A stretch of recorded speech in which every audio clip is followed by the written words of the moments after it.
Se o silêncio dissesse tudo, sentimento bom que me leva pro outro mundo. A vontade de te ver já é maior que tudo.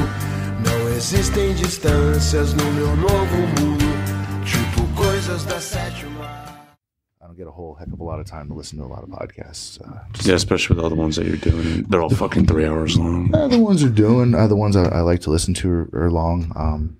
But I'm out there sort of doing stuff, and I've been doing more of like the audiobook type stuff. I think if I'm going to listen to another podcast, it's going to be Hardcore History or something.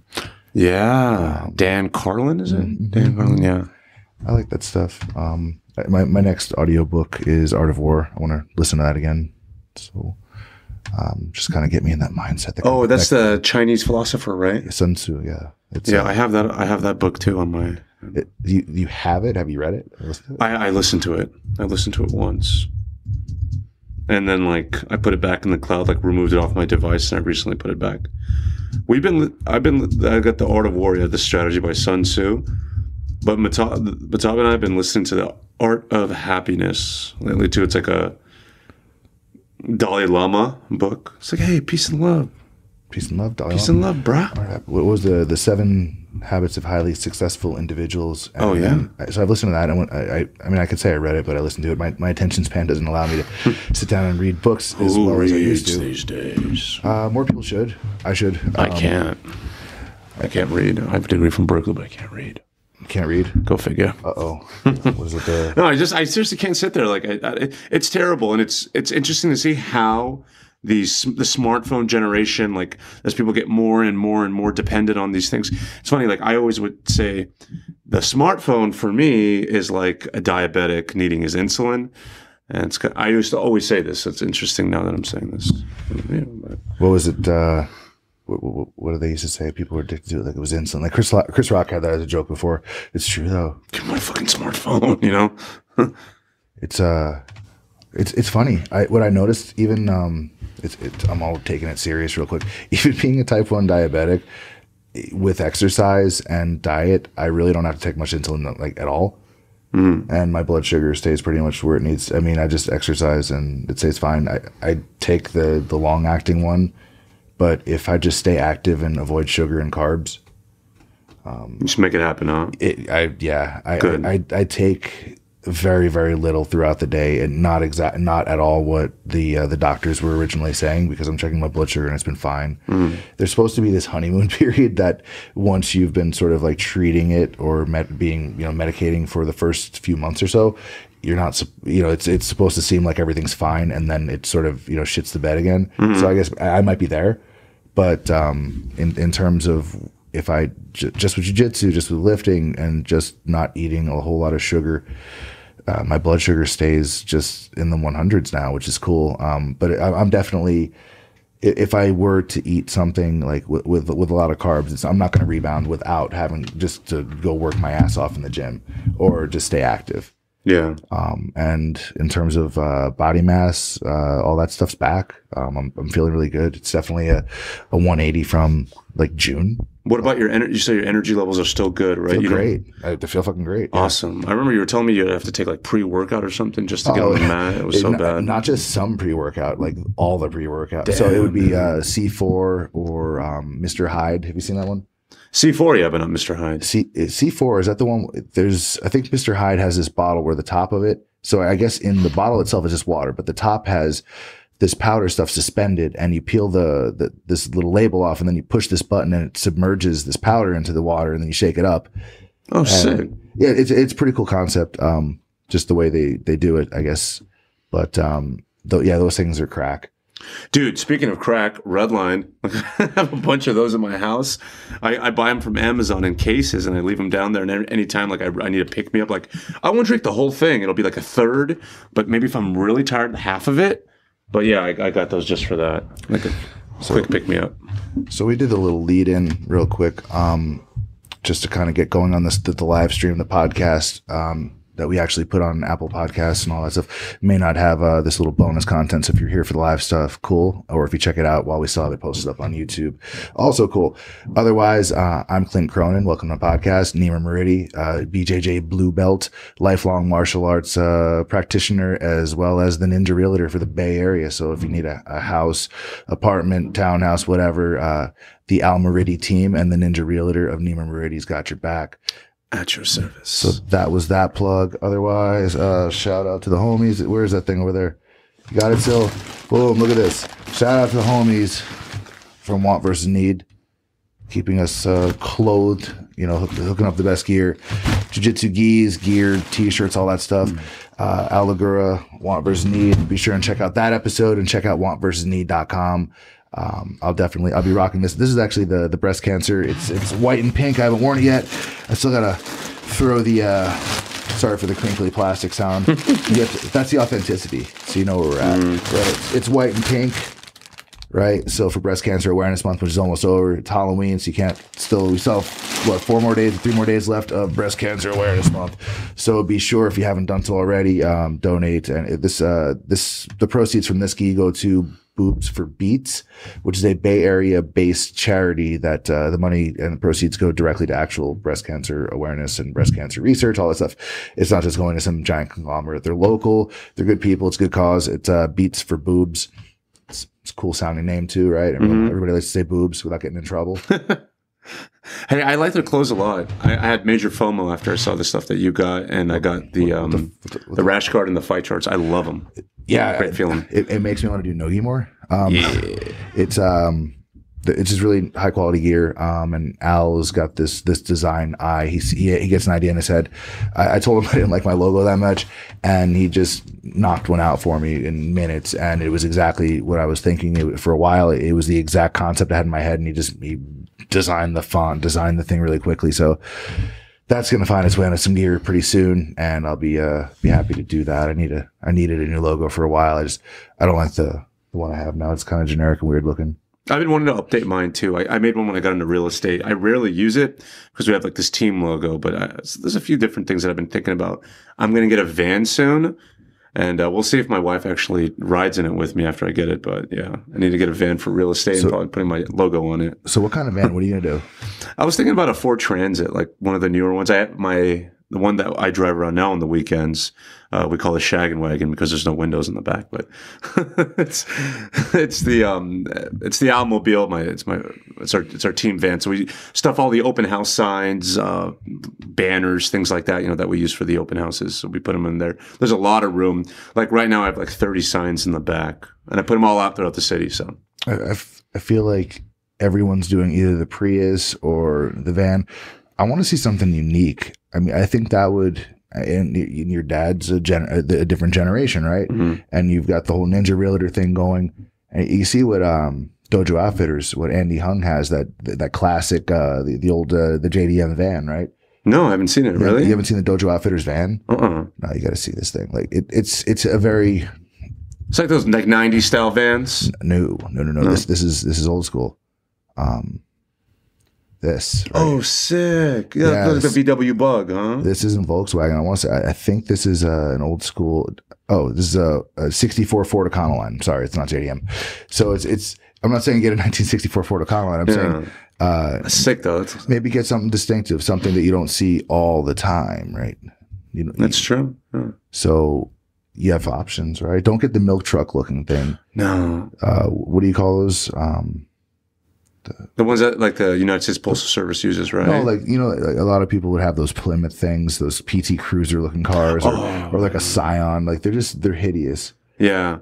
But at the same time, I want it to be practical, right? But I want it to be gas efficient. So like the newer, you can get a 4-banger, and these things like go for on one tank for like what, 400 miles or something like that. 12 gallons. You need something that you can vinyl out the side of it, and it's big enough real estate to where you can. Pun intended. Where you can actually read the side of it, right? But yeah. You want to look over, and it has to be catchy because there's a million of them that are all the same, right? So if you were to see something a little bit different, that's what I'm saying. Hey, honestly, I'm open to everything. Like I have 2 cars right now. One of them I'm looking to sell pretty soon. In fact, I got a guy coming down from Oakland to look at it tomorrow. And with all those proceeds, and I wanted to add and get something super nice and wrap it. You know, like I'm open. I'm not 100% certain on getting that Ford Transit, but that's something that I've been looking at just because he has one of those. But yeah, I'm open to anything. Rubicon. Hey, wife, what do you think I should get? All right, so kind of put her on the spot. Yeah, I was like. Well, what about like a decked out Rubicon or something, or one of those Wrangler Unlimiteds? That's pretty sick, actually. I like those. Because you could actually vinyl out enough of it to where you can still see, and it would act like window film on the outside, right, for the windows if you vinyl that as well. And then you'd be driving a Jeep and not something lame. Yeah, I mean that actually would be kind of cool because it shows a lot of power. Like those Rubicons are just like tough and rugged and. Yeah. You can catch a lot of eyes with those. They're really nice. The new ones are really nice, and the interiors aren't as basic as some of the previous generations. And you could deck it out, man, or maybe like an FJ, like a classic FJ. Oh, you like get the older one because I have like an FJ right now, like an Icon. You ever seen the brand Icon before? Oh man, no, there's a year or something like that wait time on them. Icon is basically they take older cars like the old Ram Chargers. They take older FJs like the original FJ truck, whatever it is, and they update the engine, the entire car or the vehicle to where it has every modern amenity. It's got this crazy powerful engine. The drivetrain's all brand new. The interior is like state of the art, but the outside of it just looks like a regular Ram Charger. But you're driving basically a $250,000 vehicle. Just the outside looks like this classic car. Yeah. The whole, and they go all out. They're all hand done, custom, and there's like say a year wait time to get them. All right, then I need to run these by you because I don't know anything about cars. Yeah, we got you. We'll make something cool. But see, here's the thing though. It's when you're like super brand centric, when you're like walking around promoting yourself, like you are what you do, when you're just super passionate about it. I feel like you have to have that type of car. You just showed me the Dojo Outfitters car. I seen Dave Camarillo's truck. Yeah. And so I want to be something like that too. It's like when you're so big on what you do, you just want everybody to know. And I'm thinking, hey, the tax benefits, right? I can write so much of that off. And, the wife, she has her normal regular car. So if we ever want to do date night, like I won't have to embarrass her that much. I saw an episode of Modern Family where I think he had the wife and daughters on the side of the car, but it was the message was totally inappropriate by accident. So when you saw it, right? I'm not the only I thought you guys are gonna make fun of me for watching Modern Family. This is the show where the guy's a real estate agent, right? Paul, I think his name is, or right? I don't remember the name. I just know Sofia Vergara's in it, and also Ed O'Neill, who's a jiu-jitsu black belt, Al Bundy. Oh, shout out! He's in it as well, right? So that's any show with Ed O'Neill, I'm gonna at least watch a couple of. But it's a pretty funny show. It's pretty funny. That's my sort of domestic suburban like guilty pleasure TV show, Modern Family. Hey, if there's a real estate agent on it, yeah, maybe I should like watch it. Yeah, he's kind of lame. Yeah. I've only watched one segment, and it was that one time when he walked in, and I think it was like an open house or whatever, and he was working. That's the only. I think it was you who showed me that actually too. That was the only part I've seen. But it's a popular show, though. I know a lot of people talk about it. Yeah, it's definitely really popular. It's got to be one of the top, whatever channel it's on shows. I mean, but there's so many way better shows on TV that aren't. I mean, I feel like the sitcom is kind of dying in general. Yeah, it is. That was such a 90s thing, right? And like the artificial laugh. But hey, you guys, speaking of shows, we just started watching Goliath. If you're an Amazon Prime member, like most of us are, you got to get on that tip. The show's a great show. It's very similar to Law and Order style. And takes place in Southern California, Santa Monica. Yeah, it's a great show. It's called Goliath? It's called Goliath. Yeah, you got to check it out. It's great. We just finished Ozarks, which we really liked a lot. And I would say Goliath is like on par with Ozarks. So check it out. What have I been watching late? Oh, Stranger Things just came back. Yeah. Season 2, right? That's next on the queue. Yeah, season 2. So I usually, when all the shows kick back in, the fall season stuff, I watch The Flash, I was watching Gotham, Arrow, all that stuff, but I haven't that much. The Flash I have to catch up on. I haven't seen Walking Dead at all this season, but I finally sat down and started watching Stranger Things last night. Yeah, it's such a good show. It's hard to stop watching. You're watching season 1? Two. Oh, 2. Okay. 2. So I just started watching season 2 last night. So I went to the one of those haunted house things. You know, the one off of Tully in San Jose. So the pumpkin patch. They have the 2 haunted houses. Yeah. So I've done a bunch of Halloween stuff already this season. Did Universal Studios. They had the Halloween haunt there. They had the hayride, the haunted hayride in Los Angeles thing. Which is ironic. I have a cool haunted hayride story. That'll be before we shut off. I have a haunted hayride story. Nice. I want to hear it. It's like a ghost story, but it's real. Someone actually died. It's fucked up. Whoa. Not this one, but a different one in a different part of the country. Oh, wow. When I was a kid. Anyway, so yeah, I just did a ton of Halloween stuff this year, and then, you know, last night did the one in off of Tully Road. Afterwards, came back and started watching Stranger Things season 2. Like, I'm just gonna watch one episode and go to bed. It's like 12:30. Get up bright and early. Hell no. 5 a.m. turns around. I'm still watching Stranger Things season 2. It's hard to put down. It's like, it's really easy to binge watch that show. You got to binge watch it. So we were putting out the real estate signs early yesterday morning, me and the wife, and she's looking at some of her Facebook feed, you know, while I'm like running across the expressway, putting the signs out and everything. And I come back and she told me that the older brother, the main character, the guy, you know, who was taking the pictures, and, you know, the other dude broke it, whatever. He apparently got busted with a bunch of blow at the airport, like trying to come back in the country. Really? Right? And like, yeah, this was like recently. Yeah. Oh. So yeah. Damn. He might end up on celebrity rehab. I don't know, but yeah, man. So you don't want to travel with that stuff. Yeah, no way. Not smart. Pro tip: get a hookup in the local area. Yeah, I'm just kidding. Don't fuck. Don't leave your snow and your mollies at home. Chilled. Don't break the law abroad. I mean, do that. Another guilty pleasure is those reenactment shows where people go to jail and shit, like Locked Up Abroad. Oh yeah, dude, I could watch the shit out of it, like a season of that. And it could be the worst reenactment ever, and I'm down for every single story. Yeah. And it'd always be like some dude in the 80s, and he has the sideburns and like the polyester suit or whatever, and like cocaine's all these dudes being used as drug mules. Like, they have like all this heroin or cocaine like duct tape all over their bodies. They go through the detector, and there's always like this like little Colombian dude, like the police guy, like waiting on the other side of the metal detector with like 6 dogs or something. Like, just waiting for him, baby. You got to check out Cocaine Cowboys on Netflix. It talks a lot about that too. These guys would get these like prop planes and just fly them like low altitude. They just blitz the border, and they assume like 20% will be seized, you know, but that other 80% actually gets through. So it talks about how they come, you know, just taking all those like little baggies, swallowing them, going across with the airplane, the speedboats, you know. Apparently they take these huge speedboats and they'll just throw cargo out in the water, and they dip out and they just let it sit there, and the other intercepting boat comes, picks it up, and takes it back to land. Okay, so they always talk about a certain percentage of US dollar bill, like just currency, have cocaine residue on them, right? Mm-hmm. Yeah. Okay, well, how much in terms of drugs have like fecal residue on them with all the bags that are swallowed? Like, interesting. How much cocaine has gone in people's noses that's, you know, at least like a few percent poop? Mm-hmm. You don't.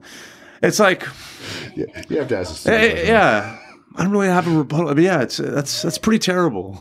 I mean, there's a flip side to most things. It's like, well, conflict chemicals. Hey, you never know.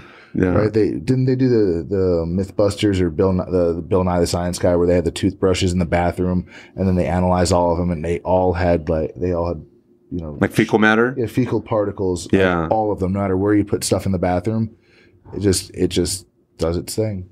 Yeah, so somebody told me about that. There's just there was a show. Particles and everything. Right.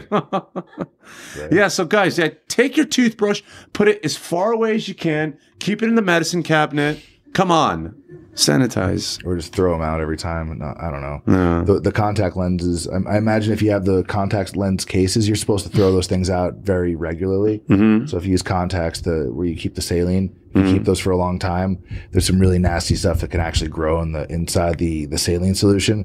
You should throw those things out like pretty regularly. Oh man, really? Yeah. That's terrible. It can get gross. Yeah, you learn all that stuff from jiu-jitsu. I have pretty bad OCD because of jiu-jitsu, but very specific to jiu-jitsu people and just jiu-jitsu things. I have to wash my gi as soon as I get home. I have to shower as soon as I get home. Yeah. For me, it's like a sacrifice that I make because like we're so sweaty and like it takes me like, let's say 30 to 40 minutes to drive home from the gym. But, you know, we have dinner ready like right when I get home and I'm just so hungry. It's hard for me to like go upstairs and shower. But I usually do take off everything and I'll be sitting in my like my athletic boxers and I'll like have dinner and then I'll just run upstairs and shower up. But you pick up a fork, you stab food and you put it close to your face, right? Yeah. You still have a nose. Don't you smell your hands like your I mean, I wash my hands up to my like just a little north of my wrists, but I'm also nose blind to a lot of things too. I have issues with congestion a lot. Oh. Yeah, so I guess it's a blessing and a curse. A blessing in this case. You mentioned jiu-jitsu though, and then I started thinking about how on Wednesday we were working the twister on Thursday we were working the twister from Turtle Guard. Mm-hmm. And that makes me think of Eddie Bravo, and then I start thinking about EBI, and then I start thinking about how you went to EBI. And I kind of want to hear about it. That's a few degrees of separation. Yeah. Did you see how my brain works? From your dinner to Eddie Bravo. I think about Eddie Bravo over dinner often, though. Eddie Bravo. Drove out to Los Angeles last weekend. And on last Sunday was EBI 13 at the Orpheum. So it was 2 tournaments. There was a 4-man combat jiu-jitsu welterweights tournament, which was Boogeyman Martinez. Richie Martinez has been on the show before from 10 Planet Freaks. Coolest guy in the world. Shout out. And we'll get to that in a second. And then there was the lightweights, I think it was. And that was Gary Tonin, Wagner Hosha. The man Bill the Grill Cooper, who I need to go and visit over at his new Goodland Jiu-Jitsu Academy, as well as Gary Tonin, right? Yeah. So it was actually it was really cool. Oh, and Nate Orchard from 10th Planet, I think Seattle or Portland. Oh yeah, Portland. Yeah. I know the only reason why I know this is because I watched the they have like the similar to the Embedded. Yeah. And they have the like the preview thing. Yeah, I watched it all. Oh yeah, so they were showing those preview packages like all throughout the live show. It was really cool. Tickets were not that they're pretty inexpensive. Mm-hmm. The overall format was pretty cool. They kept things moving along. So it's the Orpheum Theater, so they have a lot of plays there and things like that. So they would basically have 2 people sitting in standby on the stage, sort of up on these almost like boxes, like stage boxes. Mm-hmm. And while 2 people were going. So as soon as they were done, they'd have the 2 people that were in staging pop down, and then they would go. Oh, nice. So yeah, it was submission only.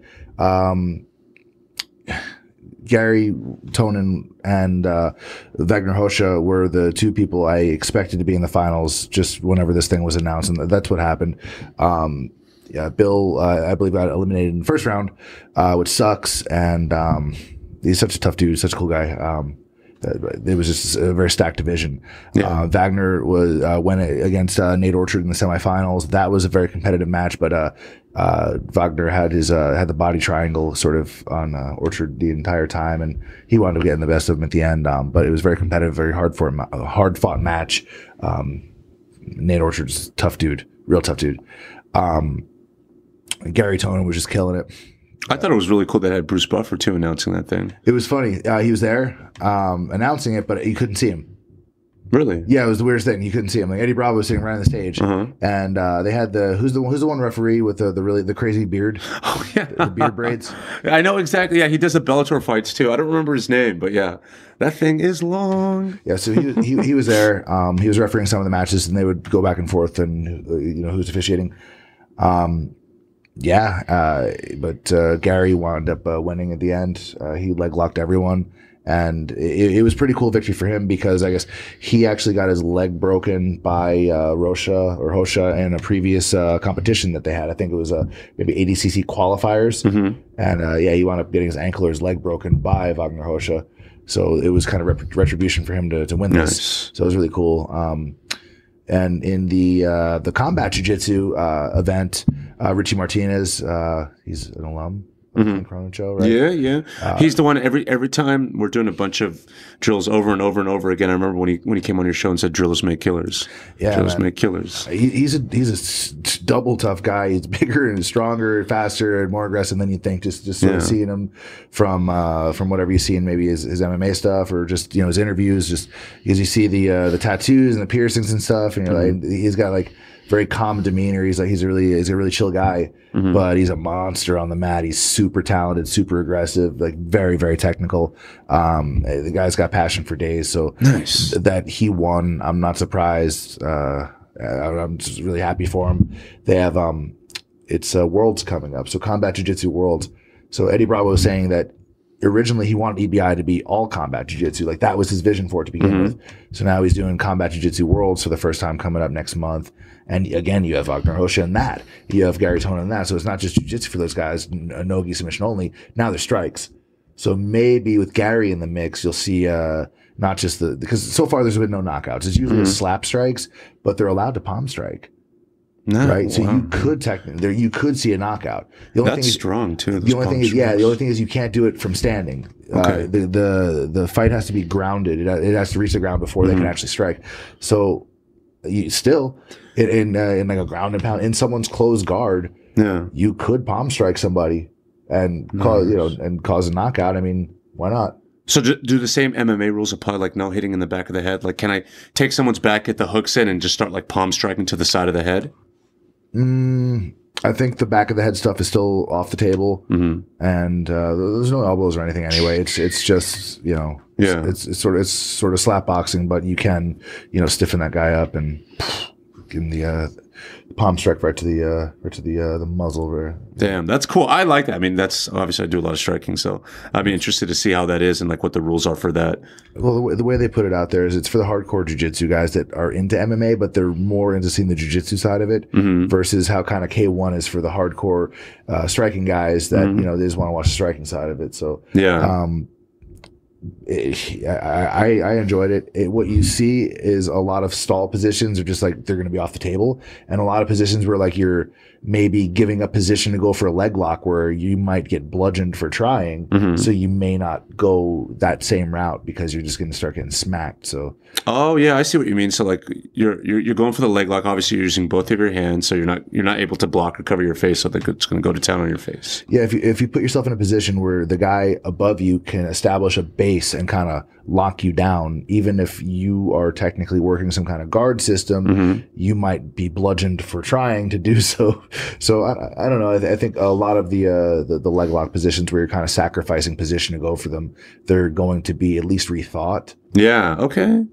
Because there's a penalty now for being wrong. Before it was like, I will just hip out. It's submission only. So who gives a shit if I get my guard passed? Like that's how a lot of it is, right? If they're just down there, they're sort of just old school in their way and hanging out. I'm not getting beat, so I'm winning type of mentality. And then they go into overtime. And if you're really good in regular EBI rules without the combat, if you're really good at a certain position, like spider web or just being in the harness position, they don't mind. They don't mind that. They're not going to go all out. They're going to go all the way to the end. There's money on the line, whatever, but they're getting paid more probably for that main event anyway, for that finals, to win the whole thing. Not like a match by match deal. So I love seeing the evolution of that. I mean, you see jiu-jitsu and then MMA style jiu-jitsu. I don't listen to Dave Camarillo's podcast. He talks about sport jiu-jitsu and self-defense jiu-jitsu. And now seeing jiu-jitsu going into combative jiu-jitsu where you're using palm strikes. Yeah, it's interesting to see how it goes, man. That's really cool. But no close fist, right? It's just like palm strikes. It is just palm strikes. And so it is just palm strikes. Somebody is watching. Cool. Anyway, we're live on YouTube right now. It's pretty cool. It's gonna be nice. Like, so what I'll usually do is I'll post these guys the next in the next morning or whatever. So people are around for the live stream. That's great. But the final product, the final video has like the audio all synced up perfect and the lighting's all everything's a little post production. But if you're watching it now on YouTube, you can kind of see the gist of what we do here. We're obviously live in Times Square, definitely not in Sunnyvale, California, with a cool green screen. It's a lot of fun, man. But so this weekend's US Open, and your birthday is your birthday this weekend? My brother's birthday. Your brother's birthday is this weekend. Then I'm competing, and a bunch of the team is competing as well at in the Cow Palace in San Francisco, which is or I should say Daly City, but to people that aren't from here, it might as well be San Francisco. Yeah. Historic venue. Right? Yeah, for a lot of sports fans, a lot of stuff's happened, a lot of concerts. For pro wrestling fans, like it was like the mecca of the West Coast for like the last 30, 40 years or something, like back to the territory days all the way through, you know, modern times. There's sort of a resurgence of that there, but to be able to compete there, it's a big venue, so it's cool. There's lots of space to sort of, you know, get warmed up and work out and everything. But to sort of be able to, you know, say I went there and, you know, competed and won in a place where a lot of you know, pretty legendary figures have done similar on their own, you know, sort of sport. It's a pretty big deal to me. I'm pretty excited about it. I'm actually very excited about it. It's one tournament from the BJJ Tour guys per year that I don't miss. Well, I mean, we pretty much have like an internationally recognized tournament in our backyard. Yeah, it's cool to be there. Yeah, the guys from Claudio Franza, they've done a great job developing BJJ Tour, and you know, really showing that you know, the Bay Area is very strong and rich in jiu-jitsu culture and history, and there's, you know, so much talent, you know, just from all around the Bay, from the Coyoteras, the Dave Camarillos, and the, you know, the guys over in Santa Cruz, all the Coalition 95s, you know, the AKA the Checkmat guys, the Gumbies, the Caesars, the, you know, whatever, the Kurtz, everybody. There's Half, obviously. Like, we have so much good jiu-jitsu, so many great jiu-jitsu practitioners here, so that we have something in our backyard that's pretty prestigious in terms of, you know, you obviously have like the ADCC stuff. IBJJF is obviously, like, you know, one of the big dogs as well, but, you know, BJJ Tour is a big thing too. Yeah, they're pretty well done. They're pretty well organized. Claudio is backed up by a red belt, you know. Yeah. So it's cool. I like how they do them. One of their guys actually, Tom, built the registration tournament 360, I think it is, like that whole thing, like when you go and sign up, like he built that for BJJ Tour. So it's like, it's really nice to be able to have like that online registration where you can kind of see your bracket and see the schedule and see all that stuff. So, is that the Tourney Guru? No, this one's Tournament 360, T360. Okay, that's a different one. Yeah, that thing is built in Santa Cruz. It's pretty cool. Nice. By another jiu-jitsu black belt. So it's They've figured it out pretty well. Like, I've been to some, you know, setups where the registration was all bass backwards. You had no idea what to expect, like the timing or anything. But they do a really great job, and they tend to get through stuff pretty quickly, pretty efficiently. So we have three now. So we have three tournaments I can think of off the top of my head within the next month. Right? We have U.S. Open. Yep. We have Jiu-Jitsu Grand Prix, right, on the 2nd, I believe, of December. And then the next day is Jiu-Jitsu World League. Not bad, huh? No, it's not bad. And then coming up really soon is Nogi Worlds, which is down in LA. Oh, yeah. The 16th of December? Is it? Something like that. That sounds about right. I know just because Dave Mitchell was talking about it. Nogi Worlds is cool. It's fun to watch. A lot of really good guys go. Yeah. I had what do you call it? I had one of those, what do you call it when they read your palm? The palm reading? Palm readers? I had it yesterday. I don't fucking know. I had it yesterday. It's Tell me. No, yeah, it was cool. So it was a psychic. I went to a psychic. Well, at the haunted house at the pumpkin patch. So you know it's legit. Oh, I thought it was the one down the street on El Camino. So you know it's legit. No, because it was right there. I was like, well, did the other haunted house, looking at pumpkins now, and then the psychic's there, and she's like, "Do you want to read your palm?" I'm like, all right, well, fucking what else am I doing? Yeah. Cool parlor trick. I was, I'm like, they're really good at either reading social sort of like body language or like just the social dynamic of people like hanging out. But it was a good trick. It's like, all right, because I tried not to say anything. I try to keep a poker face. So what conclusion I either drew was like, this is a very perceptive person, or she's like MI6, like she has like an earpiece. Yeah. So like, and they know it, like they've already like got my facial recognition shit, and so like they've already been like, oh, this is him. Yeah. And then they've been following me for like the last 6 months, right? Yeah. Or Or I have a terrible poker face, and she's just really good at reading like body language and like the dynamic of how people act around each other. Because like she was spot on. It was creepy. I want to go home and cry. It might be like a security camera or something. She finds out your name. She cross-references your Facebook. You will have a successive podcast. No, it was like. What did she say? She said, when it comes to like business and social stuff, it said I'm like very skilled and like very like successful, and like I don't have problems with money. I don't have problems with with business. I don't have problems. Like she says, I'm like successful in a few different areas, like business wise. But she said like when it comes to relationships and like love and stuff, I'm completely cursed. And like in the last, you are doomed. And she said in the last year something like traumatic or crazy happened, and then there's a third person out there. And it's like, this is your true flame, and things are still like very hostile at the moment, and still like very up in the air, and this person's still in your life. And I'm like, yeah, I don't know what you're talking about. I gotta go. Yeah. Wait, what? Yeah. No, but this is freaking weird. Bye. Yeah. I'm like looking under the table for a wire. I'm like, what is this? It's just like, you're cursed. And then the punchline was, but you need help. I'm like, hey, hey, it's not nice. How much is help? Yeah. No, like they try to sell you like I think they want to sell you like exorcism or something. I don't fucking know what it is, but whatever it was, neat parlor trick. Don't just leave me alone. Yeah. The tarot cards, the palm readers. It's. I needed a hug and a yoo-hoo. Yeah. Which is chocolate milk. Okay, and I know I'm not supposed to have, but anyway, I'd never done that before, but man, I can see people getting really, because you hear what you want to hear and things like you want something to be real, like you want like the people that are really like they'll go and they'll spend hundreds and thousands of dollars on like stuff like that. Yeah, they want to hear those things. Yeah, and like people, it's like you'll see what you want to see kind of things, right? Mm-hmm. I view zodiac signs like that. Like when people come up to me and say, "Oh, what's your sign?"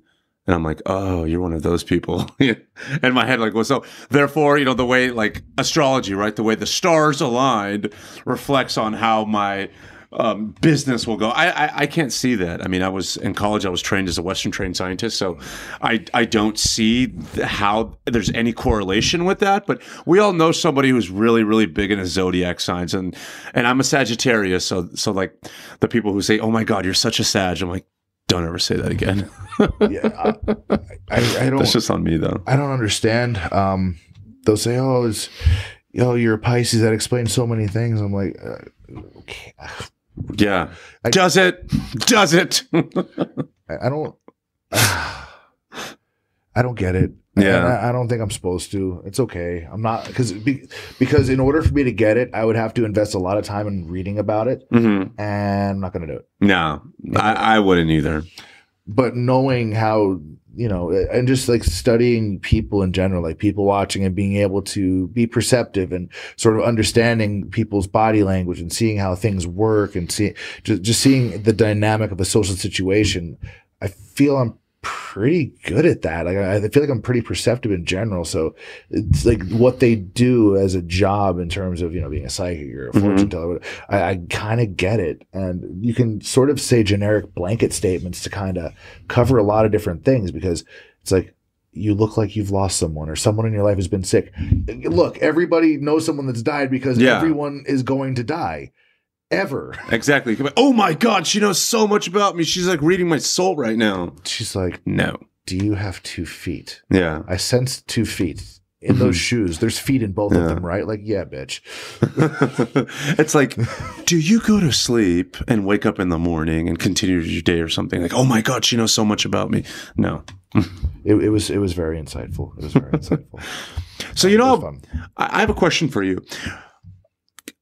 How has teaching jiu-jitsu helped you with your jiu-jitsu game? Because you know how they say you learn like 95% of whatever you teach. You remember that saying that goes like, you learn so much more when you can teach it to somebody?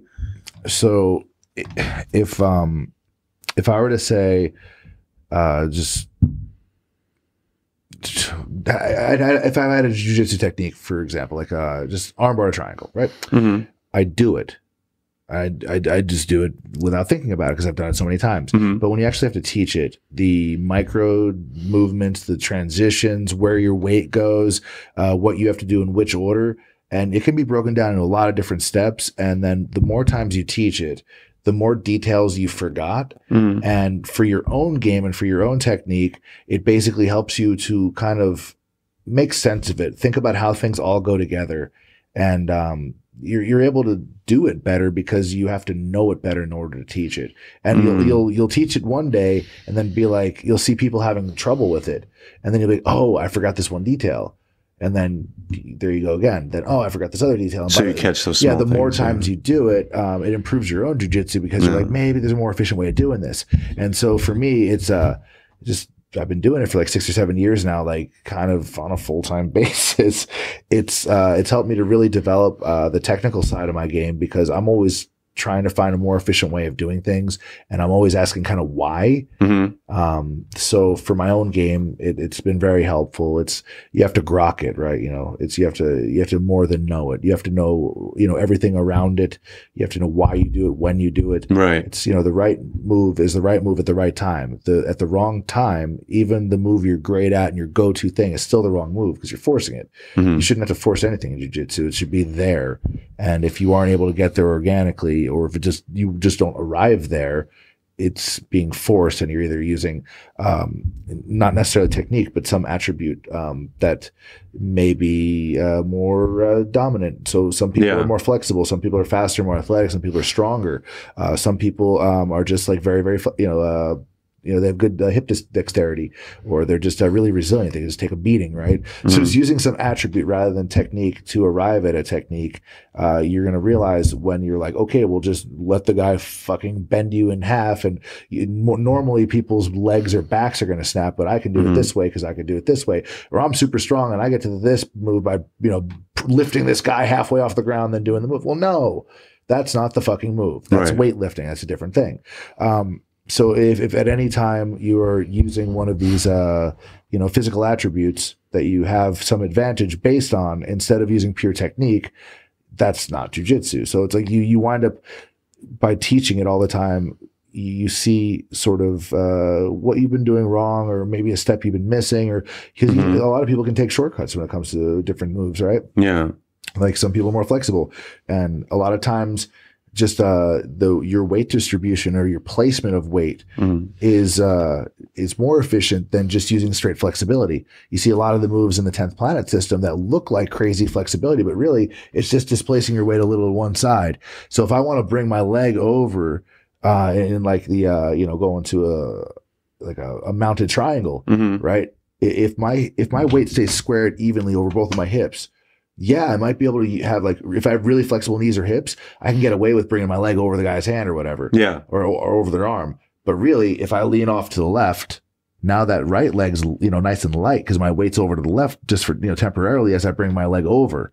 So, right. So I don't need to be as flexible if I understand that, because, it's more about being efficient. It's using my body efficiently. A submission is my whole body against a carotid artery or an elbow, a joint, to either extend or compress. It's not just pull as hard as I can and lift my hips as high off the ground as I can and just hope for the best. No, it's like every bit of pressure, every grip, every movement should be deliberate and, mindful.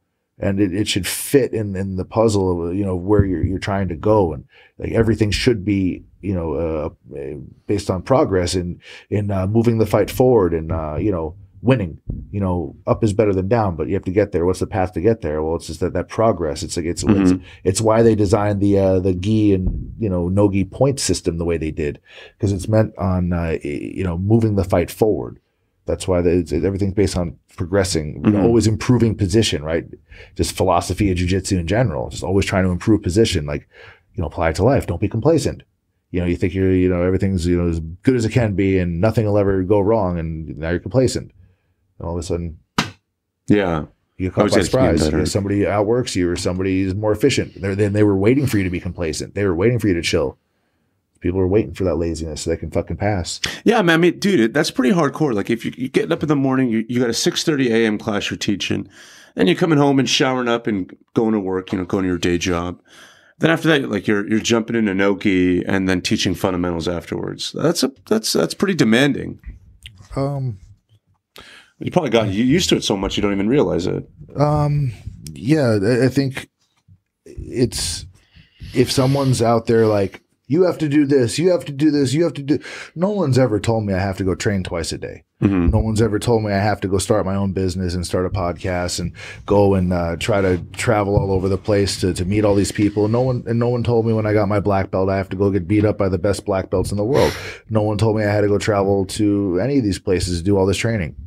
No one ever told me when I'm on vacation, with my family to bring my gi with me and to train and to make time to train. No one tells me when I'm going to Vegas for a bachelor party or for a wedding for one of my friends and I'm supposed to bring my gi with me and bring my gym clothes and wake up at 7 a.m. to go work out. No one's sitting here telling me to do this, but I want it for me.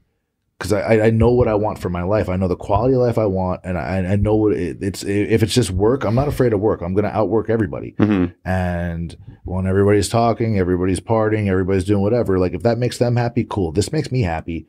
And not only am I going to succeed later, I'm succeeding now, and I'm living a way that I'm proud of, that I enjoy, and I do it for me. I do it because I enjoy it, and I do it because I can. And it's, I'm not worried about anybody's opinion of it. I'm not worried about anybody, nobody pays my bills but me. Mm-hmm. So that's who gets a vote. Yeah. It's real simple. Like there's a lot in life, right? But there's a price for, most of it.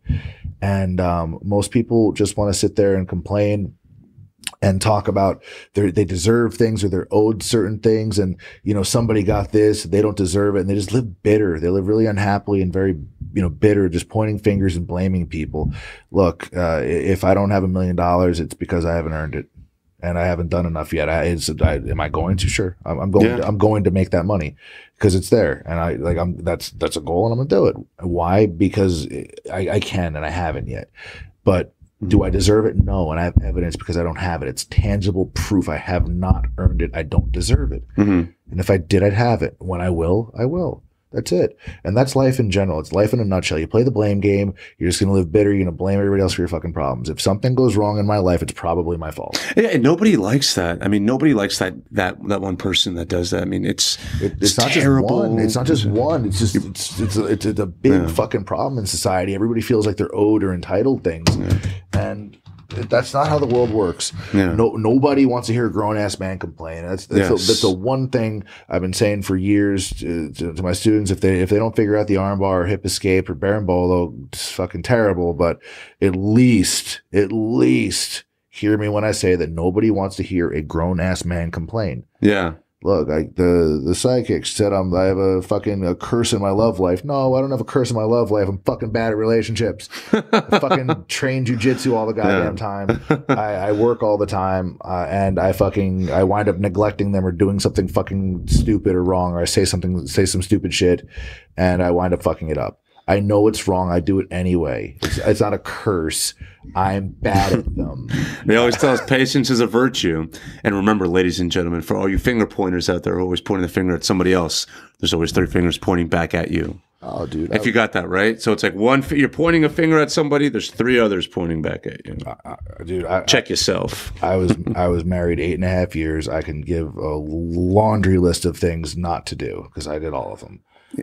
So yes, especially since my wife is sitting like 15 feet away from me, I need to get that list from you, the do's and don'ts. No, there's a bunch of them. Yeah, patience and compromise. I hear that's a big one. That's the biggest thing. Everybody has to kind of just make time for each other and stuff. And I used jujitsu as like an avoidance thing. So I would train like 10 times a week, like all through like white, purple, brown. It was 10 times a week. Mm-hmm. That was the 6:30 classes. That was the evenings. That was nogi. That was gi. It was 10 times a week, and I would still do seminars. That was it. Yeah. And I'd come home. I'd be so tired. I'd just want to shower, eat, and whatever. And whatever it was, shower, water, eat. Mm-hmm. These are 3 things I wanted to do. And so by the time my ex-wife would ask me for whatever, there'd be no argument because I'd be so tired. I'd just be happy to be home. But eventually, like, you have to probably go home. So my personality is super passive like that too. Like I always try to like hide from things. For example, like let's say if my wife is mad at me, you'll catch me at like open mat. Like I'm just gonna go to open mat or something. Yeah, like it eventually didn't. It wasn't probably the best technique. It doesn't end well.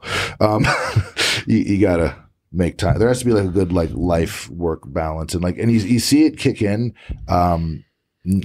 You see when people get married, you'll see less of them at jiu-jitsu class, but they come back. Like they wind up popping back in pretty regularly. Like that first year or two, like you see him quite a bit. Mm-hmm. Eventually, it's when they have kids that you don't see him anymore. Like that's when like when the dad hormones kick in. They're like, oh, I'll be back next month. Like, you know, she'll have the kid, then I'll be back. I'm like, dude, you see you like in 6 months. Where are you, Sonny? Like, what happened to you, Sonny?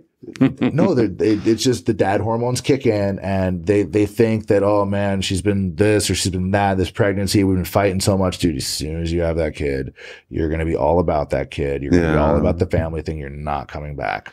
You'll be like they come in like a little bit, but it's like, dude, I got this kid. They go into dad mode. And that like the hormones completely change. Those paternal instincts. Yeah, they like, and then the dad brain kicks in. Now they're a dad. Now they're a family guy. Like that's not provider. Yeah, you know, I the way I see it, I feel like when you have a newborn, like an infant, they're going to keep you up a lot, right? So you're going to have terrible sleep regardless. So you're going to take a bunch of, you know, Red Bull, coffee, whatever caffeine, get through your day just to get back home, right? And then if you got to go to jiu-jitsu at the end, which it's going to be much more physically demanding than your day job for the most part, you know, generally. It's just something that unfortunately gets left behind. Yeah, but you figure you have the wife at home with the kid or like daycare or whatever. Like, no, like, you get off of work, you're going home. You're going because the pressure that you now have, and also like that whole the chemicals kick in. You want to be home with the kid. You're like your protector now. It's a different thing. Totally, it totally changes. And I've got a bunch of friends where they were like, no, fuck that. I'm gonna keep training. I'm going to keep doing this. I'm going to keep doing that. I'm still have this fucking man cave. Nah, stop. It doesn't work like that. I've seen so many people after they have their first kid. That's all. They're all about that kid, and that they'll bust out the phone when you actually see him. They'll start swiping like, look at my kid. Look at my kid. Yeah. The other day I went with my friend Rob from back in Las Vegas. He's got 2 kids Drysdale? now. No, it's a friend of mine from like way back in the day. We used to work together, like did business and stuff. He just his kid's first jiu-jitsu class was over at Gracie Academy off of Blue Diamond, and he wanted me to go over there and like meet the instructor and like go like let him know if it was like kosher, if it was like the way it was supposed to be and everything. Yeah. Like, they had 2 different children's classes going. One was like the super young kids, and then I think one was like 4 to 6 or something, and then they had the regular kids classes. So it was pretty good. It was neat, but just seeing how he is with the kids compared to how he was before, it's like totally different, and it's consistent with everybody I've seen, like every single guy I've seen. That's how they were before and after, because even married, they were still like they talk like they were still sort of assimilating to that whole lifestyle. But then once that first kid happens, like nope, boom, right? That's when the change happens for sure. Yeah, I'm a father when I'm going to be in your class every single day, because that's going to be like a 6:30 like early morning class, because I'll definitely be one of those guys that generally at the evening spending time with the fam, so I'll try to get in the morning. You got to figure though, like if you're one of the lucky ones where the kid's like sleeping properly. Like you would expect someone like a human being to sleep, because kids wake up all the time. Like they want the milk, they want whatever, they just shit their pants, whatever it is. Whatever kids do, I don't know. Basically, you're not sleeping very well, and you have to share those parenting responsibilities with the mom. So I've got Matt. He's one of our blue belts at 6:30 class, and he's not able to come that much, because they're brand new parents, and when it's not that cold, like he can bring the kid in the little carriage thing and like let him, remember Mike's kid, how he'd have. Oh yeah. He'll do that sometimes, but it's getting cold, so he really can't do that. So it's it's challenging. I've seen Ant do that too. Sometimes he'd bring his daughter in and put her on the side, like Matt babies. We got a few Matt babies too that are being synthesized now. Oh man, we got a baby Palacios on the way. Yeah, they're like age difference is going to be like almost like mine and my brothers, right? because like here he has his first kid from his previous. Oh, that's right. Yeah. Ping. How old is he? His oldest son? I don't know, like 40, 45. No. His. I'm fucking with you. Like teenage, almost like I want to say like junior high age, maybe. Yeah, almost. then that's bigger. Yeah, because me and my youngest brother were 11 years apart. Yeah, so that beats me. I saw a horror movie last night. Oh, what'd you see? I saw Jigsaw. Did you know there's another Saw movie? No, really? Yeah, it just came out like 2 days ago or last night. It's called Jigsaw. Really? Did you know about this? Yeah. She just didn't want to tell you because she doesn't want to see a Saw movie. Well, you like scary movies though, don't you? Not that kind of scary. No? Okay. So you guys, I got to tell the audience something really funny. So my wife's father owns a bowling alley in Sacramento. It's a very nice bowling alley. And on the back side, I got the tour where they go behind, and you can actually see like how the ball comes back to you, boomerang style. And he has this like workroom in the back, and there's all these like tools, and some are like super old and rusty. And when I was getting that tour, the first thing I thought of was the Saw movie. I'm like, so this is where you probably take. It's like super like mob related too. Like like he takes them in the back. Like, some of those bowling and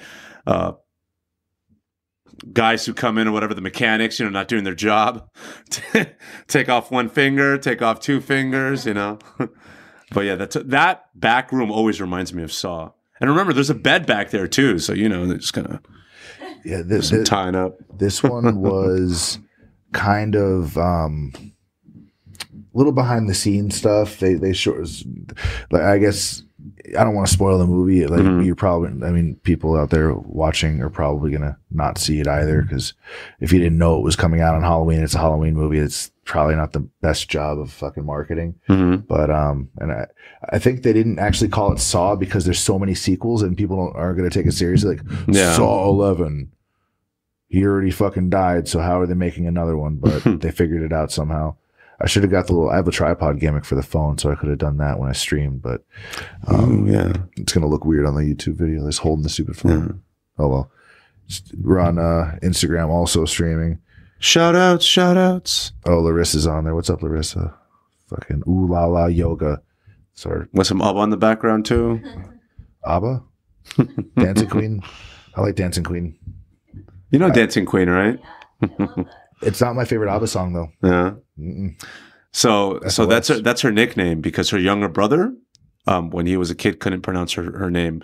But to be fair, I don't feel like most people can't pronounce your name. You and I do have some very unique names, but so he couldn't pronounce her name, so he called her Abba. So it's like a family name. They all just call her that as a joke. What was the Kian or Keon's his wife? What's her Nargis? Oh yeah. How do you say that? Like with the actual pronunciation, Nargis. Okay. Yeah. That you should probably say it for me then next time. Nargis, yeah. Whenever I'm not sure on how someone's name is pronounced, I just want to say it. I'm like, hi. Every time I see her, because she's, recently moved here from Iran, so I speak Farsi with her every time I see her. I'm like, oh, very proper. Like, hey, how are you, miss? I hope you're doing well. I hope the husband is well. I talk to her very politely. And then once Bree overheard us talking, he goes, oh, you guys speak the same language? You know her? Like, you can understand her? I'm like, yeah. The population of my country is like 6 people. Yeah. We all know each other. Yeah, but Mike calls her Nafas, like that. I think that's her nickname. But in Farsi, that means breathe. So I always wondered, I'm like, maybe she holds her breath during warm-ups or something? So she goes, Nafas. But why would Mike know how to say breathe? Maybe Kaon told her or something. I tend to overthink these things. I don't know. Oh, he was yelling that at her maybe, and Mike's like, oh, that's her nickname. Yeah. But he was just telling her to not. But so he started calling her that too. I can see that. A lot of people don't breathe right anywhere, especially fighting jiu-jitsu stuff. You always tell me that, remember? Nima, stop, breathe, assess the situation. How can I make this 1% better? Boom. That's even the advanced version. A lot of people just hold their fucking breath and they do everything. And I have one purple belt that just doesn't breathe. I don't know if he needs oxygen or not, but it'll be like every time he goes to do a move, it'll be just one of those inversion kind of just the sideways roll things, the just inverted inverted hip escape. I don't know what the fuck I want to call it. He'll like like he's going underwater, and I'm like, no, just relax. It's the other thing. It's not that. It's not a thing, dude. Especially in competition, man, you gotta breathe. It's so important. Yeah, so important. I tell myself to breathe before defending. You know, like breathing is like number one. For me personally, I mean, you please critique me, but I always tell myself to breathe first, then defend, then go for like submission, or you know, if it's like Muay Thai, then go for striking. But have that base going first before I even get to any of that stuff. Dude, I've been hitting these Eminari rolls, man. I've been trying to practice them, and I'm getting better. I keep hitting it, but poor Matab, I have her standing. Like, I'll clear out the freaking, in the living room, I'll clear out the coffee table, and I'll have her stand there. I'll just go to Eminari rolls and take the poor girl down, like my 120-pound wife. She's such a team player, like taking her down. But obviously, I don't finish the heel hook or anything, but I just, you know. Are you at least teaching her stuff? No, I wish. No, she's not really interested, but I always tell her, because she doesn't like striking, and she says, no, I don't want to get hurt, or so I don't want to do it. I'm like, no, you don't understand. You would love jiu-jitsu because of this. Because you're not going to worry about punching people or getting hit. It's okay. Like, you can do jiu-jitsu. But she's not really down. But I was like, what if I get you a pinky? Still not down. I always try to incentivize. I'm like, think about it this way too. We can spend more time together. Yeah, but like, you work a lot. Watch her. She'd like be able to train more. She'd probably get better than you. Yeah. Like we've had a few couples that have come in where in one case there was a boyfriend girlfriend, and the girl got her belts like ahead of the guy, and now he's, I think, a blue or a purple. Maybe he's still a blue, and she's a brown belt. Oh wow! Yeah. Hey, wait. Can you see yourself getting into that? Yeah. see, that was the match you had to strike, right? Hey, good. Whatever works, man. By any means, right? Shout outs. Want versus need. It's by any means. See, I might actually have an A0 on hand of one of these, but yeah. I don't know. Do you know the predicament that I always have with gis? Because I'm between an A2 and an A3. I've talked to some of the guys that we roll with about this too. So obviously I'm going to go towards the bigger, right? And I'm going to try to shrink it down, opposed to going to one, you wash it once and it's too small. But what are your thoughts about A2L? You know, a guy like me, let's say walking around between, like, let's say 190. A2L is made for people that are like 6'3". Really? So you're going to have long sleeves. Yeah. You can try it, and each brand's going to be a little bit different. Fushida actually had some weird in-between sizes, but they're very specific, and for just very specific body types. What you could do is go with an A3 and then just have it tailored down. Yeah. Okay. Let's continue. Are the pants the big part, or is it chest, both, or what? It's both, brother. Both of them. So I look like a 12-year-old kid wearing my dad's suit. Everything is just kind of big. But even before I try on for the first time, I'll wash it in hot water twice. Like the one that I got, the new Shoei roll, the retro one. Yeah. I washed it twice in hot water, but then the second time I also threw it in the dryer. It was still kind of small. So then right after day of training, I wore it on Monday. I went and washed it on hot water again too. So did you dry it also? No. This time I hang dried it. See, the problem with some of them is when you dry them, they don't shrink to the measurement. They don't it's shrink disproportional, right? Yeah, they don't shrink the way you think they're going to. So it winds up being more like a smock, like a hairdresser would wear. Yeah, that's terrible. The chest isn't. Yeah, they don't shrink exactly the way you want to. It does. Like, the dryer doesn't know what you want. You know what I'm saying? Yeah. It's hard, man. It's hard getting them down because they're big. So I always go to my older ones just because they fit just like I like. Like my Shoei roll Absolute is an A2. That thing fits perfectly. I washed on hot water like once, but then the other Shoei roll I have is an A2 as well. I washed it once. Now it's super small. So even the Shoei rolls got me like mixed up. The different gis, although it's a very like similar cut, I'm pretty sure there's some slight differences. Like, and the ones that are a little bit more expensive tend to fit a little better. And then like the comp standards seem to be a little bit of a bigger fit. Yeah. I don't know. I'm really happy with the want versus need gi. The A3 out of the bag fits me like a glove. Damn. So yeah, even the drawstring isn't extra long. It's just sort of, I was able to put it on. I didn't have to dry it at all. A lot of the A3s I do have to throw in the dryer a little bit. But I have just clothing in general with me. There's a lot of brands that just aren't going to fit me. Some brands I'm extra large, some I'm large in. But then if I wash whatever that item is once, it's done. Like it doesn't fit me anymore. Like I have like my jeans are between like a size 30 or 32. But like that's like mine too. But I'm like I weigh 220. So like, yeah. That's good, man. A lot of clothing just isn't going to work on me. Like, and with gis, the main reason I went with show your roll to begin with was the fit. Now the stuff fits a little bit bigger than it used to, and I'm not smaller than I used to be.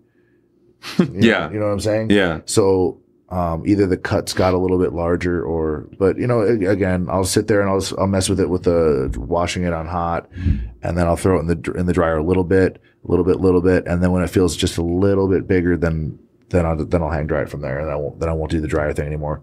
Then I cold wash them from there on out. Okay, I'm gonna check out Al's Gis then. Are they sold out, or do they still have any on stock? I don't know what's on the website right now. I'll check. I'm supposed to roll through tomorrow anyway. Like Chad ordered some shorts, but I think it was either a rash guard or shorts, but they were too small for him. Oh yeah, his shorts. Yeah. Yeah. So he told me about I've got that. to go drop them off and return them over there. They're like, it's not a store exactly. It's just like industrial area. It's just the headquarter place. It's not like a public store thing. But if he has anything else, I'll let you know. Yeah, I'm down, man. I don't know if am I allowed to get another gi because that's what, dude. I don't know. I was like, I don't know. Yeah, she's like, really? Do you need another one? Really, another gi? But hey, but shout outs to Al Ligura, yeah, especially if there's like a black and orange, like a Giants edition, or like you mean Halloween? Or Halloween. You can use it for Halloween. Yeah, it can be autumn themed. Or like a blue and yellow. Shout outs Golden State Warriors. See, I wanted to see more Golden State Warriors sort of jiu-jitsu stuff. Just I want to do one for the open mat. It's been something I want to do for a while. Is the One World Open mat, being able to have something that says that we're all Bay Area strong, and that Warriors is it's something I think everybody can kind of get behind, because there's Raiders fans and Niners fans. They don't see eye to eye, but it feels like everybody's a Warriors fan now. Yeah. Like everybody's a Sharks fan. So like, and even if you were to do like Niners colors, you do Raiders colors and have like some of those, but like I'd like to see Warriors, just because a lot of people go through there and it doesn't cost anything, and there's 70 people in there. You've got champions of all calibers. You got people from Brazil rolling through, people from all over the Bay Area. People even travel out here, and it's a stop on their list now.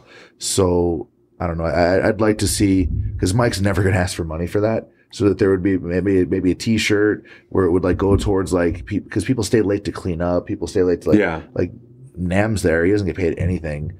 And he does a lot. Like he stays there, like babysits the whole thing. He can't do anything on Sunday nights but that. Yeah. And like he would never ever ask, because he loves being there. He loves being a part of it. But just to be able to, contribute. Yeah. Just to contribute. Maybe just the cleaning supplies, and like, because you probably use a lot of toilet paper. You're probably using a lot of like cleaning supplies, just like cleaning up after 100 people training there. Yeah. On a Sunday night and not paying anything. And it's the most people that are there, besides seminars and stuff. So it's like having a T-shirt that would like, go towards maybe the gym and maybe towards like a local charity or something like that would be really cool. Yeah, non-members kick down $5. Like I like that it's free. It brings people together. It's like no politics, no nothing like that. It's great. Just like everybody's able to come through there and just it's a beautiful part about jiu-jitsu. Everybody they put aside it's all the things that are divisive in the world, all the things that try to separate us, and everybody's able to get together and beat the crap out of each other with a smile. I was listening to Rogan's podcast not too long ago, and he was talking about how he sees jiu-jitsu as a language, and a language that's always evolving, right? It's getting better and bigger and bigger. And he said, like, let's say you're a white belt doing fundamentals. Well, you're like a baby learning how to talk. Right. So you're not going to be able to say complete sentences. And if you are at that point where you can say complete sentences, it's going to be very labored, very slow. Right. It's almost like grappling. But then as you ascend through the ranks and the belts, you're learning how to speak as well. Right. I mean, then you can speak faster. You can, you pronounce your INGs, your vocabulary is better. I thought that was a very interesting, what's it called? like not a metaphor, but no, I just draw a blank. It's a good parallel. Yeah. It's I mean, you would generally just start, you know, as you learn a language with just sounds. Your face just opens up and you make sounds, and that's all you kind of have. You don't really know what you're doing. You're just doing something. It just happens, right? You know, somebody's yelling at you to do something, like you're a little baby. You're looking up. You're like, huh? And you figure out how to use your mouth to make noise. Yeah. Well, that's like the first day of class, and eventually it's a word or you know, whatever, and from there it's a sentence, and then eventually it's this whole language, and you know, you're eventually telling stories and stuff, and that's kind of what it is. Like your game, it's like you develop into a storyteller. You're drawing art. Yeah. Right? Just but physically, it's like it's like a physical expression of art using your body, because you know it's crazy. Like I was training with Craig earlier. We're just like kind of getting ready for the Open, and he's just going at it. Like he wants to pass my guard so bad, and I'm just defending. He's trying hard. Like he's getting like right there, and I'm like just getting out. And I'm like, I just had the biggest smile on my face the whole time. And he's working his ass off, and I'm just like, I'm doing my thing. And like, what else do you like get that kind of joy out of? It's like just, you know what I'm saying? Like in life, like actual joy. And I think we like smile and laugh at lots of stuff that isn't very funny and doesn't really make us all that happy. But socially, you're supposed to. But you know, it's actually the last honest job. It's the last honest thing. Jiu-jitsu is the last honest job. So Jiu-Jitsu 101, or like teaching a kid how to hip out, is kind of like saying, say dada, say mama, repeating that. It's like the basic, fundamental. It's creepy when you add the say daddy. Yeah, say daddy. Say it's dada. like no eye contact and don't call nobody daddy. That's weird. Eye contact in jiu-jitsu is weird. When Chad does it, it's the weirdest thing. Yeah. It's like this. Like, dude, you're like on top of me. Just stop looking in my eyes. Stop looking at my soul. 6'3", 250-pound teddy bear is like the nicest guy in the world. But he's like so nice. I've always been like weary that one day he's gonna snap and we're all doomed. So you, like, good luck stopping him. Yeah. What would you do? Dude, he's such a sweetheart too. When he like passes my guard, like he does it in such a nice, like delicate way. Like he doesn't crush me. The only thing that's difficult, dude, the crossbody arm bars with Chad. Yeah, like it's crazy because guys that size, like he's not quite Brock Lesnar size, but he's like approaching it. Yeah, and like because Brock Lesnar could make you his wife if he wanted to. like most of us, just you have a guy that size, and like what would you do? Like you couldn't really do anything about it. It's like it's happening. It's like everybody, but unless your name is Cain Velasquez. No, it doesn't work that well. Yeah. But most people, he could probably, you know. Yeah. I'll leave it there. Dude, so I got up early this morning. I was up and I went and put out all my signs throughout the city. So I have a listing in Santa Clara. I put out 24 signs throughout the city. And then so like what I usually do is like get up in the morning, go and put those signs out, and then I'll go home and like I'll be wearing like my illest sweatpants and like, you know, like some running shoes or whatever. And I'll go home and then shower and have breakfast and everything, get ready, and then go back. My reason for doing this, just so this, you know, it's like it's advertising for us, right? So, dude, if you're driving around El Camino on a weekend or up Bowers, you know, Kylie and Bowers, you'll most likely see our signs. And for me, like that's what I try to do all the time. And I left them out all day. So I had the open house, and then afterwards went and did grocery shopping, and then we went and had dinner in Santa Clara here right before I even came here. I finally went and picked up the signs, and I was looking at the clock. I'm like, damn, dude, these have been out for 9 hours. I had to kind of pat myself on the back for that because, you know, it's showing the branding, right? It's getting our signs out there. And you gave me some tips too when you came to the open house on things that I can work on. But it's it's a work in progress. I correlate so much of my career with jiu-jitsu. Like similarities, like for example, when you get in that chokehold, like how do you get out of it? You stay calm, you know, especially when you're dealing with something. I have so many like instances where I was like, you know, this is kind of like when I was in that arm bar that one time and I tried to Homer Simpson out. And I make those parallels because for me, like they both take up so much of my time. Like my whole life is literally my marriage, then my career, and then jiu-jitsu, like MMA, like, you know, striking, everything, all that together. And I try to be hyper focused on these three things, and I spend all of my time doing that because we have limited time during the day, right? And I just can't do everything. So unfortunately, a lot of the time, you know, like the social life will take the backseat, but at least I'm still able to, you know, get everything done on a daily basis with work, train 5 days a week, and get home for dinner. And if I can do that, you know, I'm happy. That means I'm doing my job. Well, at least with the jiu-jitsu side of it, it's cheaper than crack. Yeah. Oh, yeah. It's a little healthier. Yeah. His teeth are probably, his teeth will be, you know, pretty good for the most part.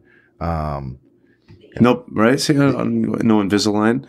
I haven't had. I never wound. I've had mine drained a few times, but mine, like, I didn't exactly have like very glamorous ears beforehand. I wasn't like, my ear game wasn't exactly on point. But they like every time they've blown up, I've just went and strain them. Yeah. Yeah. I've got a process. It's painful. Earth magnets help. Really? Well, you have to open it up first, and then. That's when you put like one on the back side of your ear, right? One on the front side. Well, the main thing was like once you get the fluid out was keeping pressure on for me. And yeah, they hurt. I think Matab's really excited about that, about future, like taking a syringe, right? And then like going to Rite Aid. I'm like, hey, would you mind? Can you pick up a few syringes on the way home so you can drain my ears for me? No.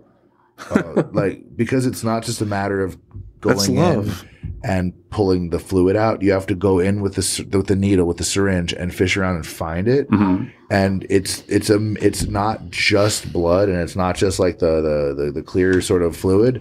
It's a combination of them. Yeah. It's so you wind up having to sort of fish around and find the pockets of fluid, and it has to be like a big enough, say like 23 or 25. Yeah, so it's a big enough needle in there and kind of long enough to find the stuff. And then like you'll pull out a little bit, and a lot of it'll be air. Then you have to find another pocket of the fluid. All the while, this feels lovely because it's a large needle, right? Like you can't. You'd be in way more misery. Hey, that's fine. You know, it's like you just like. And then the response to you even probing around in there with a needle is gonna be what? More fucking swelling. So then once you drain the first packet out, you then have to like make sure and put pressure on it. Like ear, throat, and eye specialists, they'll put like that, you know, the like plastic mesh, they'll like sew it in there to like keep that hole open. Like they'll leave an active drain there. Wow. Yeah. So otherwise it's like a hematoma, and it hardens and then it warps the cartilage around it. Then that's why it's all lumpy and just gross. So you got to find someone to do that, right? I heard the San Jose State judo team, like they got a guy over there that does that for you too. Ear, throat, and eye specialist. Yeah, you can just go to that. You just go to one of you if you got insurance. Just go. Like there. you can, like I can go to like my Kaiser ENT, for example, and have them do it. A lot of them are not going to know what the fuck you're asking for, and just won't do it. If it's Kaiser, if your primary care person has like an ear, throat, and eye specialist that they can, you know, refer you to, that's kind of your best bet. Because even if you drain the initial bit, it's going to be the aftercare that's really going to determine whether it pops up again. And then once you drain it and you keep pressure on it and whatever, you make sure it actually drains. If you hit it again like a few days later, like you actually have to let it heal. And that's why they get bad. That's why they get really bad, because they don't let them heal. They just keep going. Remember James Thompson when Kimbo Slice hit him and his ear exploded? Yeah. Oh my God. It was horrible. It was, I mean, because this is when HD was starting to really be a thing. And time lapse, slow motion, just like like little plasma, like slow motion, like gelatinous goo like flying out of the side of his head. I'm trying to think of like who has some really bad cauliflower, and the two people that immediately come to my mind is Rafa dos Anjos and Tony Ferguson. That's some bad cauliflower right there. Dominic Cruz, yeah, his are pretty bad too. That's true. Yeah, but Clinton, you did a great job with yours, man. You really maintained it well. Like you can't even tell. Yeah, they've filled up a couple times, but I've always sort of just been on top of it. I didn't want to really have like big crazy ass cauliflower ear. I mean, it's and then also I think a lot of it's genetic. There's some people have shittier ears than other people. Like they're super soft, right? I think the more softer they are. Yeah, but if you have these like big ass like, you know, Dish Network things on the side of your head, like me, yeah, they're not going to get damaged if yours haven't blown up already from doing like you're just as likely to get them from striking, right? I don't really see it though. I see it lightly, but not so much. Huh? Then how the fuck do rugby players have them? You think people are running around grabbing ears? They're fucking hitting each other. Yeah, using your head. Yeah. Because I thought it was always like maybe like the material, for example, like the gi material, you know, brushed up against your ear too, like irritating it. Yeah, but wrestlers get it. Oh yeah. And what do you think that is? Because of the mat, like slamming your face onto the mat. It's the mat. It's people. You're grabbing each other's fucking head. Like there's impact. Yeah, any impact or trauma to it. Yeah, it's just impact. And once that the separation right there occurs, it fills with fluid, man. It fills with blood. Fills with just gunk. And then you got to pull it out of there. Otherwise, it stays and then it warps the cartilage and your ears shaped like that. Which is, if you want, that's cool. But you know, you're already married, so you only have one person to impress now. Feel me? But I'm not feeling it. Hey, I'm on that tip too, Clinton. Like, I don't know, like I don't care at all. Like, for example, I was on my open house on Saturday. One of my lenders, he's a huge like UFC fan. Like he watches a lot of the fights, and he asks me like, okay, so do you wear this? Like, what do you do? Like let's say when you spar, because I was telling him I was sparring the night before. And he's like, do you wear headgear? I'm like, no, I don't like to wear the headgear unless I'm going to go with someone who's like a lot bigger and they're going to go super hard and just like stand and trade, you know, then maybe I'll wear the headgear. But other than that, I just keep it in the back of the truck. And he said, why? You know, like you're a real estate agent. This is your money maker, your face. And I don't know, man, for me, I'd rather practice my head movement, you know, more reason to get out of the way, you know, and when I strike, for example, like, you know, use the head movement. Part of it is a stubbornness and an ego thing where I'm kind of like, no, I don't need that headgear. Like, no, I'm good. I don't need it. But another part is, I want to be able to work my head movement and not have some bulky thing around my head. Because I feel like it impedes me from doing a lot. Like, first of all, it does affect my visibility. So. I actually went to one of these, it's they call it like the brain doctor or something like that. Mm-hmm. They have you doing all these cognition tests. They just reflexes. They have you standing on a balance board with this flat screen in front of you, like pushing so they'll say a bunch of words and you have to push them in the right order. Mm-hmm. And then they would light a thing and you have to push that in the right order. And some was some was visual, some was audio visual. And then there was balance stuff happening at the same time. And throughout all of it, the doctor was like, and how many concussions did you say you had again? I'm like, I don't think I've, you know, really had any. And they were doing this thing where like they're tracking your eye movement and stuff. And he's like, and how many concussions did you say you had again? I'm like, fucker. That's CTE. Dude, freaking Mark Hunt, man. Did you hear what Mark Hunt was talking about? How it was like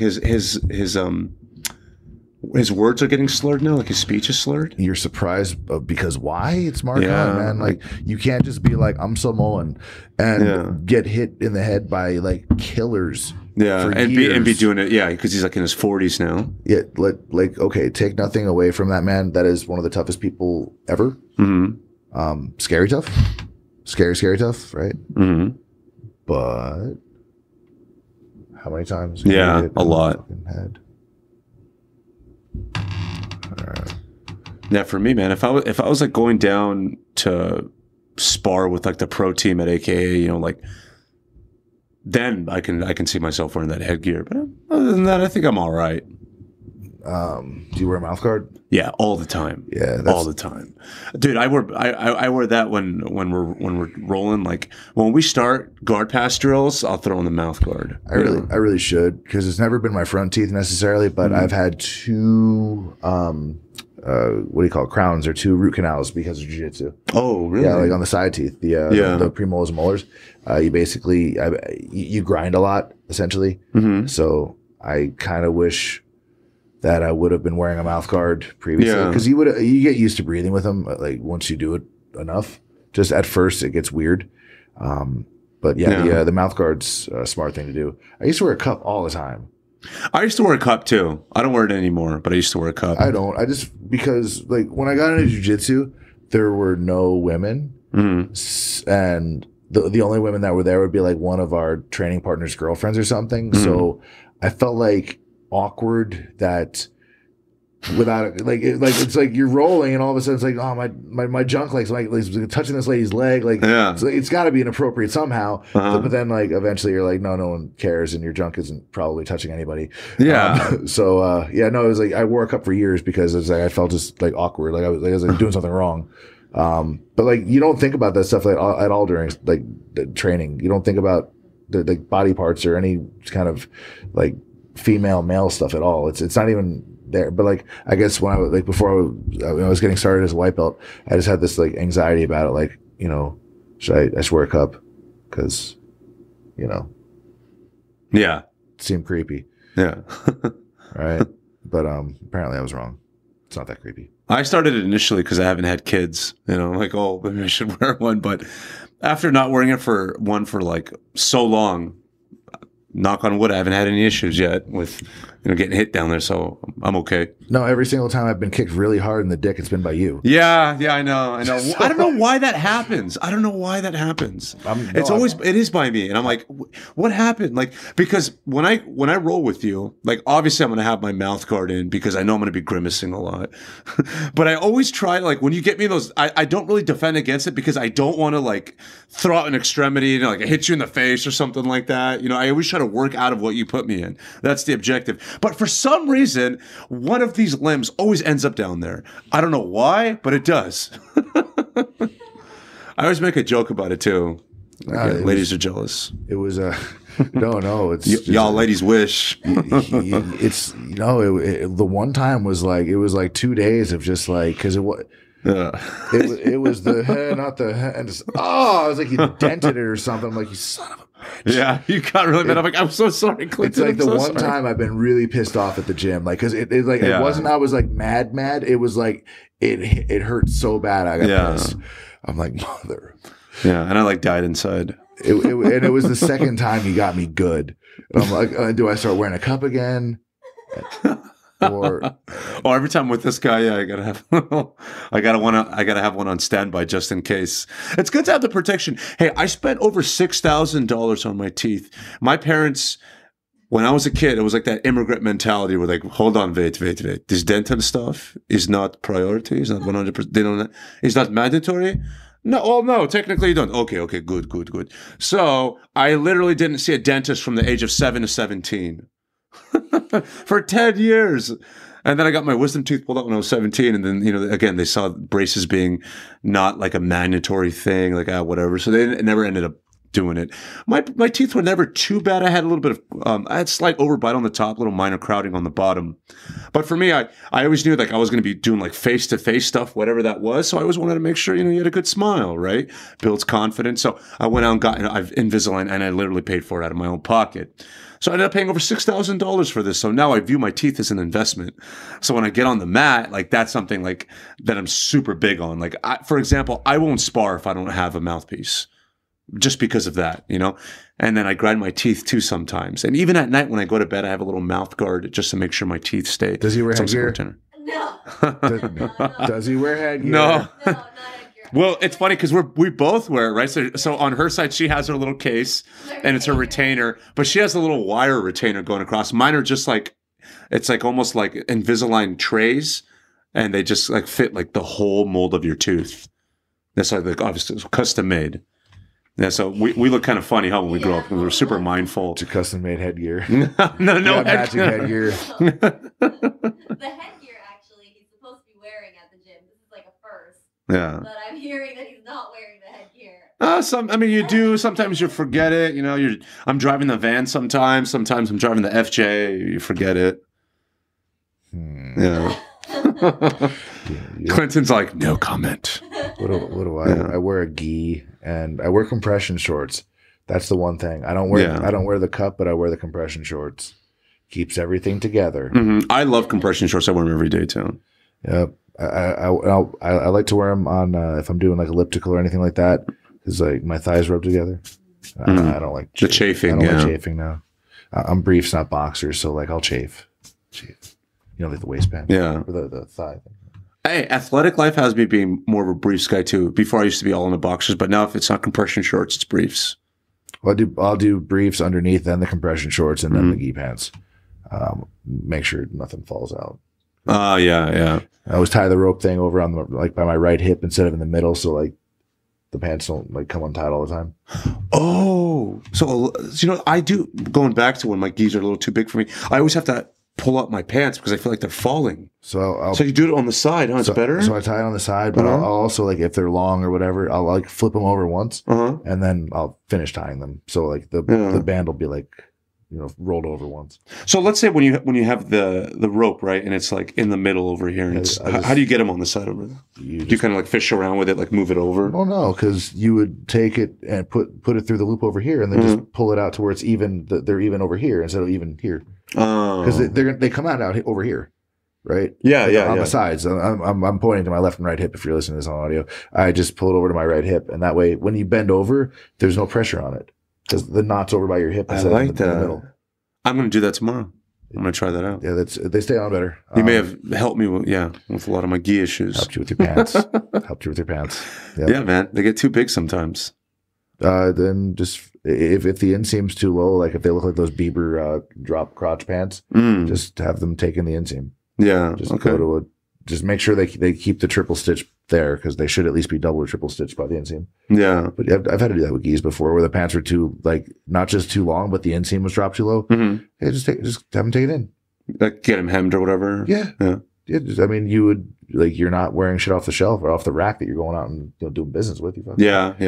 It's the same like that albino preto gi, for example, the one I got, the curl cylinder one. Yeah. That one, like the pants can be kind of like loose. So I've been having like difficulty. And what happens sometimes, like you keep trying to pull the strings, to just tie it tighter, but then you just start putting a lot of pressure on the knots over here, and they start getting a little loose. Yeah, so I do on the side. Okay. I'm going to start doing that for now. And if they're like excessively large pants, just go take them in. Just go and get like a whatever is not a drive cleaner, but seamstress. A seamstress. Okay. Yeah. Or whatever. Yeah, a sewer. A sewer. I don't fucking know.